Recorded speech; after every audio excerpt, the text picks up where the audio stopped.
এই মোদী সরকারের বিরুদ্ধে, যে সরকার 8 লক্ষ সেনা দিয়ে আজকে কাশ্মীরে রাখার পরও এখানে টেরোরিস্ট ঘটনাগুলো ঘটছে এবং বাঁচাতে পারেনি সেই লোকগুলোকে। কার দায় এটা? দায়টা কার? 8 লক্ষ সেনা দিয়ে রেখেছেন আপনি কাশ্মীরের মতো জায়গাতে, সেখানে প্রত্যেকটা সময় কত যে মানবাধিকার লঙ্ঘন হচ্ছে তার কোনো সীমা পরিসীমা নেই। আমরা জানি না। আপনি বলেছিলেন 370 ধারা আমি তুলে দিলাম, এতে সন্ত্রাসবাদ বন্ধ হয়ে যাবে। হয়েছে সন্ত্রাসবাদ বন্ধ? পরপর তো মানুষ মরছে, সৈন্যও মরছে, মানুষও মরছে, টেরোরিস্টও মরছে, মানুষও মরছে, সাধারণ মানুষ মরছে, সিভিলিয়ানরা মরছে, মৃত্যু হচ্ছে। তাহলে কিসের টেরোরিজম বন্ধ হলো? এই যে পেহেলগাঁওতে কিসের টেরোরিজম আপনি বন্ধ করতে পারলেন? আজকে আমাদের হৃদয় রক্তাক্ত হয়েছে এই পেহেলগাঁওয়ের জন্য।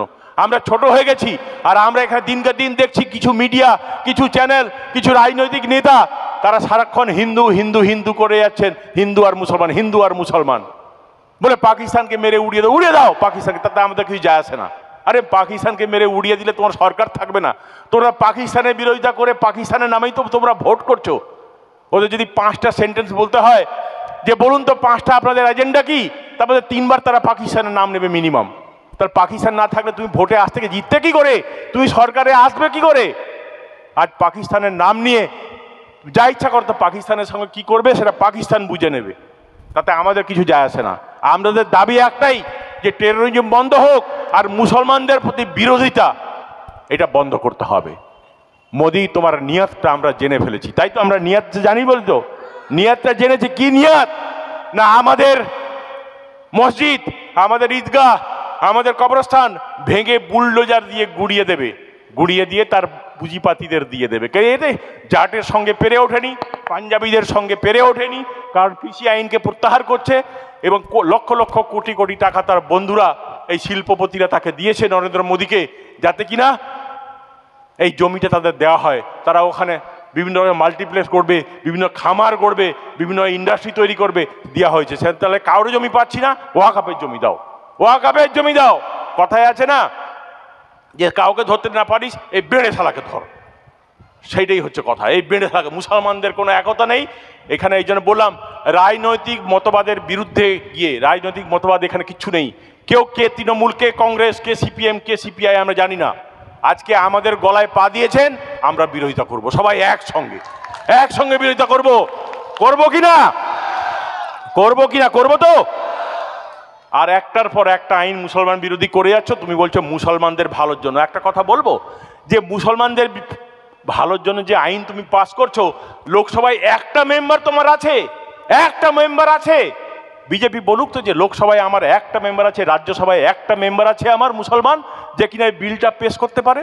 মুসলমানদের ভালোর জন্য তুমি বিল পেশ করছো, আর একটা মুসলমানকে তুমি টিকিট দিয়েছো, একটা মুসলমানকে জিতিয়ে এনেছো, লোকসভায় সদস্য করেছো, রাজ্যসভায় পাঠিয়েছো কাউকে, তুমি করনি।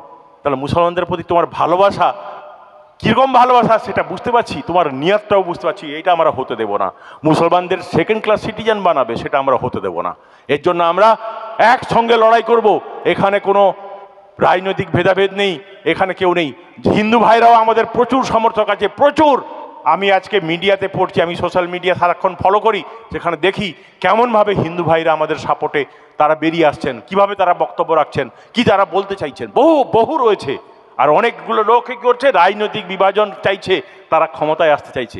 আমাদের সরকার, মমতা বন্দ্যোপাধ্যায়ের সরকার কি বলেছেন, যে আমরা এখানে লাগু হতে দেব না। খুব ভালো কথা। মমতা বন্দ্যোপাধ্যায় সরকার বলেছে এনআরসি এখানে লাগু হতে দেব না, ওয়াকাবের এটা এখানে ওয়াকাবের যে আইন হয়েছে সেই আইন এখানে লাগু হতে, খুব ভালো কথা। আমরা খুব ভালোভাবে নিয়েছি এটাকে, তার কথা আমরা মেনে চলি, শুনি।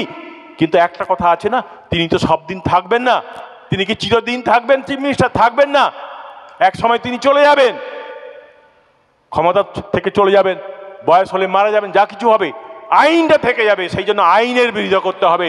তিনি যত বলুন যে ওয়াকাফ আইন আমরা লাগু করতে দেব না, এনআরসি লাগু করতে দেব না, কিন্তু ঠিক আছে, সেটাকে আমরা অ্যাপ্রিসিয়েট করি, সেটাকে আমরা অভিনন্দন জানাই। আমাদের মাননীয় মুখ্যমন্ত্রীকে আমরা বারবার ধন্যবাদ জানিয়েছি সেজন্য। কিন্তু আইন যদি থেকে যায়, সেই আইন কিন্তু থেকেই যাবে, এবং সেখান থেকে ডিস্ট্রিক্ট ম্যাজিস্ট্রেট আপনার জমিগুলোকে কবজা করতে শুরু করবে।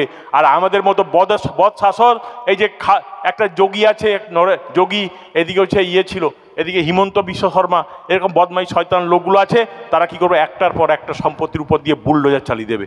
আমার বাপদাদারা যেখানে শুয়ে আছে যে কবরস্থানে, সেই কবরস্থানকে ভেঙে গুড়িয়ে দেবে। ভাবুন তো, ভাবতে পারছেন জিনিসটা? মাদ্রাসা ভেঙে গুড়িয়ে দেবে, মসজিদ ভেঙে গুড়িয়ে দেবে, কারণ আমরা রেজিস্ট্রেশন করাতে পারবো না, বলেছে 6 মাসের মধ্যে রেজিস্ট্রেশন করাতে হবে। সুপ্রিম কোর্টকে বাহবা দেব, সাধুবাদ জানাবো যে সমস্ত জিজ্ঞেস করেছে যে আপনি যেমন অমুসলিমকে ঢোকাতে চাইছেন ওয়াকফ বোর্ডে, তাহলে কি আপনি মুসলমানদেরও কি আপনি বিভিন্ন হিন্দুদের ট্রাস্ট, বিভিন্ন বোর্ড, বিভিন্ন যে সভাগুলো আছে সেখানে ঢুকতে দেবেন? এই কথা জিজ্ঞেস করেছে সঞ্জীব খান্না।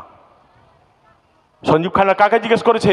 যে ওদের অ্যাটর্নি জেনারেল তাকে জিজ্ঞেস করেছে যে আপনি দেবেন, করতে দেবে না, 5 মে পর্যন্ত স্থগিত রাখছে। যাই হোক, আমরা এমন আন্দোলন তৈরি করব সংগঠিত হবে যে আমরা সবাই মিলে এর বিরোধিতা করে সেই রোল ব্যাক করাতে হবে। যে আইন তুমি করেছো সেই আইনকে তুমি প্রত্যাহার করো, যে থুতু তুমি ফেলেছো সেই থুতু তোমাকে দিয়েই চাটাবো, ঠিক আছে? এই কথা বলে আজ ভাইদের মোবাইল আছে আপনাদের কাছে? যার কাছে মোবাইল আছে একটু